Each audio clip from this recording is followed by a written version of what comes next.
Hi, everyone. Welcome to another YouTube Live here at All Out Coach. Did you know that one small domino piece can perpetuate enough momentum to lead to knocking down an entire Statue of Liberty? Apparently, one small domino piece that is 3/8 of an inch has the ability, according to the laws of physics, to knock down the next piece that's 1.5 times greater than itself. And each successive domino piece can then perpetuate further the domino pieces from falling down that are 1.5 times greater than the preceding one. And as you can imagine, after 28 such exponential events, after the 28th piece, you're able to actually knock down a Statue of Liberty. And so the physics laws explain to us the power of momentum that we create in life as well, in business. A body in motion continues to be in motion, while a body at rest continues to be at rest. The secret, of course, is to make that motion strategic, to make that motion count, so that it creates that meaning for us and also for others whom we impact. But today's topic is not about creating momentum in general. It's about creating your own momentum. And that's why I titled this discussion The 4 Best Ways to Create Your Own Momentum. Because once you reach a particular level of success or pinnacle, you still need to recreate that momentum. So, regardless of any previous successes or failures that you've had, you need to be able to create momentum, your own momentum, regardless of your environment. And so, what are some of the principles and factors that can allow us to create that energy?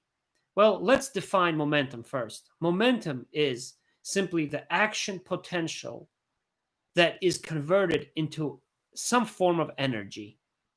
See, many people, in fact, most of us, have great ideas. We're full of aspirations in life, but we do not act on our potential. And that's why we don't write that book that we always wanted to write, or we don't start the podcast, or we don't propose an idea that could be transformative.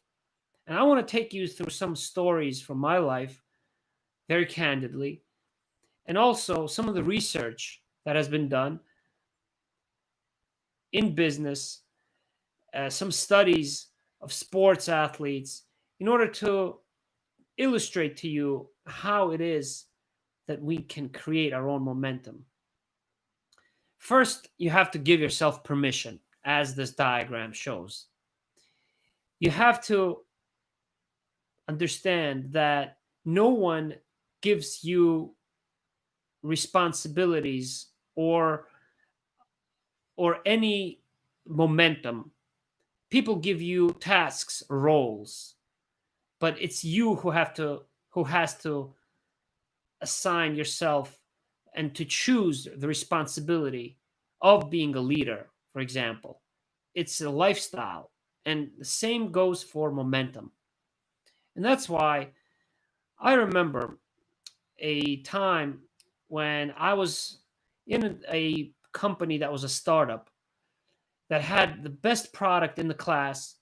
Nevertheless, it had a competitor that had many more resources, but this product was one in which I believed. The data spoke clearly because it was differentiated, but it was the fourth in its class to come on the market. And so I gave myself permission to go outside of the boundaries of my role, to stretch myself. And I brought ideas and implemented ideas that had wide implications, not only for my department, but outside of the department, across the organization. even though it was met with a lot of disagreement, a lot of probably unnecessary stress and political movement, yet I was successful in really turning around, even if temporarily, the direction of the company and the success of the company. These articles that were presented captured a lot of attention from the press. A lot of uh, my colleagues in the different departments who thanked me for providing them that glimmer of hope at a time when the company was just on a downward spiral for months, for a year. As a result of this particular initiative, a head-to-head study against the against the top competitor, which was a bold move in my industry.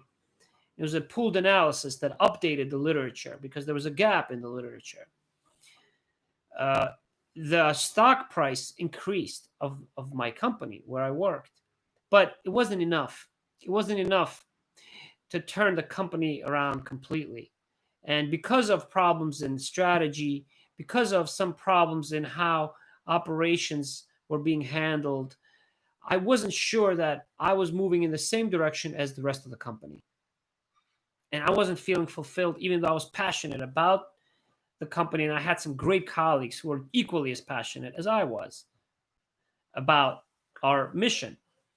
And so, what I had to do after successfully giving myself permission, but still not sure about my direction, was the second step, which is recover fast. That I had to find myself in a different environment or escape the environment temporarily in order to refresh and create my own momentum.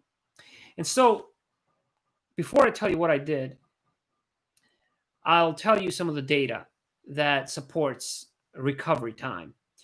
There's a Harvard Business Review article, a longitudinal study that studied that evaluated the common principle that some of the most successful business executives had and shared with Olympic champions across different sports.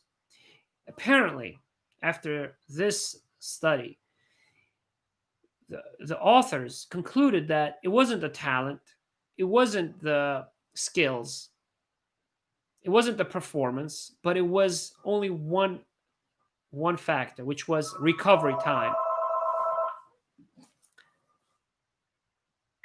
Hello? Hello? It was about the recovery time. How fast were these leaders or these champions able to recover and endure adversity? And so I needed to recover. And the way I did that was I wrote a song, wrote lyrics of a song that maintained the character of another very famous song that I grew up listening to, that I was inspired by. The original song was written in a different language, but I kept the character of it, rewrote the lyrics, and I involved others who were experts in the music in music, musicians across different cultures, and I communicated a message that was universal and patriotic at the same time. I included my daughter in it, who sings the background vocals on the chorus, and it became a legacy project that I'm very proud of. But I did that over the winter vacation, the Christmas and New Year's vacation, and some time off that I had while working at that startup. And it opened up a different type of mindset for me that led to a lot of other events that took place that perpetuated, as a result of which I learned that I needed to create my own momentum.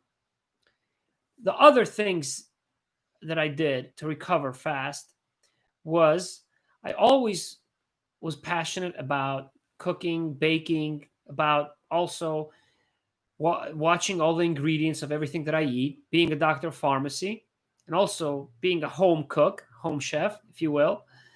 I watch every ingredient and I believe that you can eat tasty and live healthy at the same time.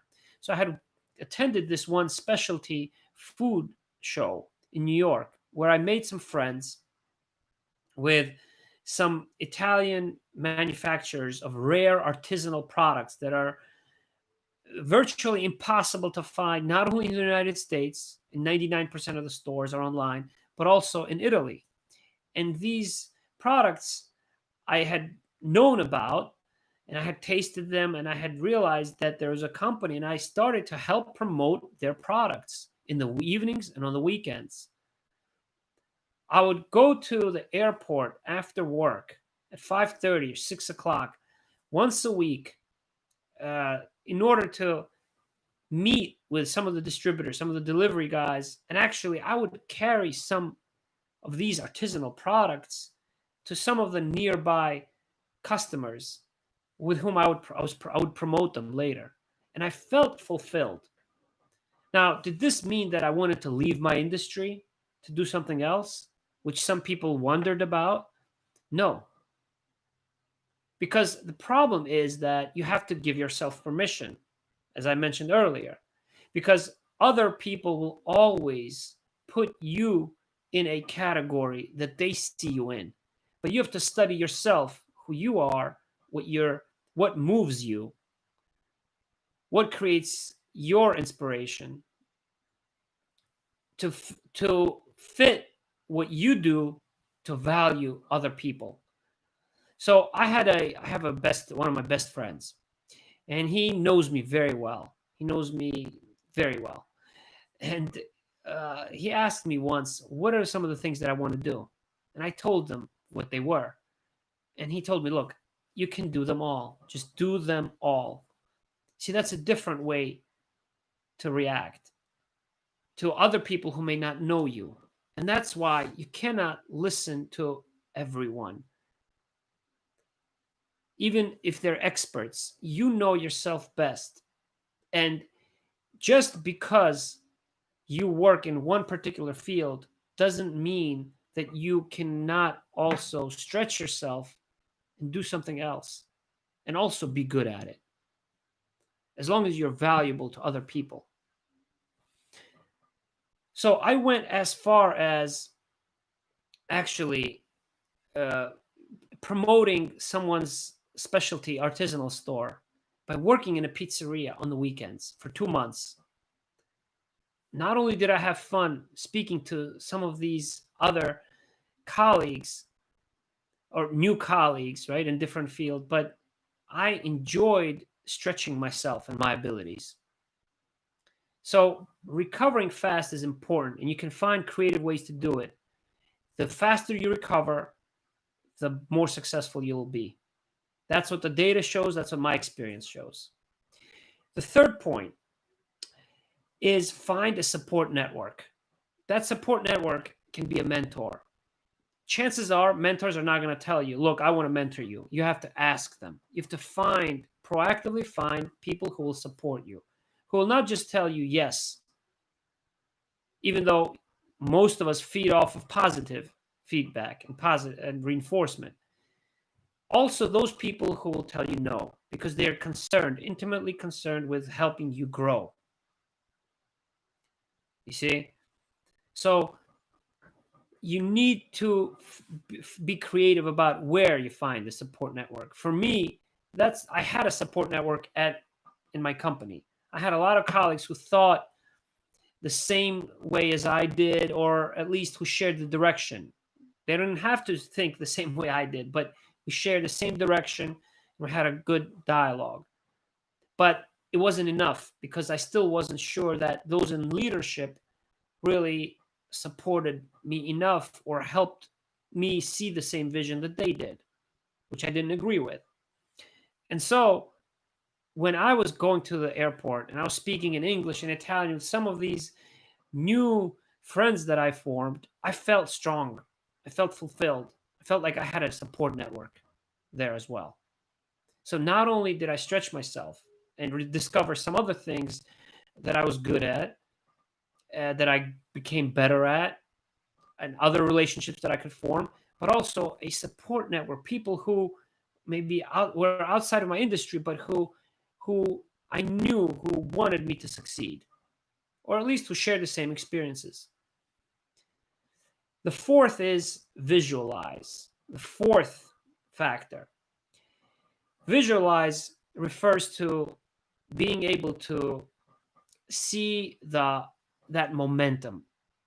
Not only acting on the potential that you have in order to convert it into energy and momentum, but visualizing the outcome of you creating that momentum, visualizing you being a small domino piece in perpetual events after perpetual events, actually being so strong that you can knock down a Statue of Liberty.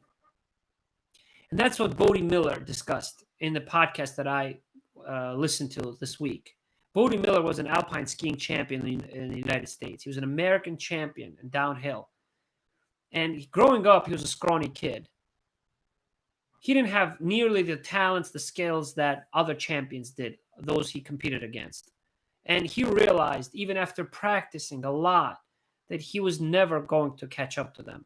But he mentioned in the podcast that he needed to be competitive and be better than his competitors in something else. And that something else was the mindset. So he visualized himself becoming the U.S. Olympic champion in alpine skiing throughout the entire time that he used to crash. In fact, I remember watching him because I watched not just mainstream sports, but also biathlon, water polo, a lot of other sports. And I remember being frustrated and just giving up on him. And I thought to myself, he's never going to win. He's never going to win. Well, he proved me wrong. But he was sure all along. He was sure. He was confident. He was self-assured that he was going to become an Olympic champion. In fact, he mentions in the podcast that the reason why he was crashing was because of the confidence that he had. He had that vision, enough confidence in himself, in becoming a champion ultimately, that he was just testing different techniques. He was testing different techniques. That's all. And then the final example I'll share with you about vision, about the importance of vision, is a study of different groups of NBA professional basketball players that wanted to improve their free throw shooting. They were not as good in free throw shooting percentage, in their accuracy. And so one group in this study was told to practice every day, to ramp up their practice. And they were monitored. Another one was told not to touch a ball, but practice any other way they wanted to. They were free to practice in any other way. And then the third and final group was just told to not to practice not to practice, period, but to only visualize hitting the shots, hitting those free throws and succeeding. So they were monitored to make sure that they didn't practice, they didn't do any physical practice for a particular period of time, after which the three groups' performance was compared. And as you can probably already guess, the third and last one that never touched a basketball, that just visualized making those free throw shots, was the one that did the best. So these four are important principles to creating your own momentum. And they can occur in a cycle. They're not just separate factors that you need to consider. Because as you know, as I often say, life requires a different part of you at different times. And that's why you have to remix yourself, metamorphosize, reinvent yourself at different times of your life, different stages of your life. As a parent, parenting requires a different side of you than being a college student or being a leader of an 1,000 employee organization, for example. And so think about these 4 different ways that you can create your own momentum in life, in business. And you will be able to be as strong as those 28 domino pieces in succession that are finally able to knock down a Statue of Liberty. Have a great day and week ahead.